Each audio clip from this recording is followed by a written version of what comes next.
όλοι λένε ότι οι Έλληνες είμαστε οι πιο asexual, οι πιο λιγδιάριδες, οι χειρότεροι, οι πιο αντιγοητευτικοί άνθρωποι και στον Καναδά. Οι Ιταλοί λένε είναι καλύτεροι γαμιάδες, οι πιο γοητευτικοί άντρες. Ναι, τελείως. Δηλαδή, εγώ που τους βλέπω εκεί πέρα, είναι για κλάματα. Τι να βρούνε. Γίνεται αυτό, νομίζεις?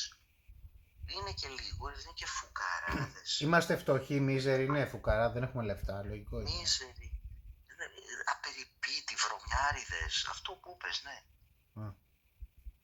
Κοίταξε, Δεν έχει γι' αυτό. για να είσαι περιποιημένος πρέπει και να γαμάς. Άμα δεν γαμάς, σε έχει φάει μαλακία.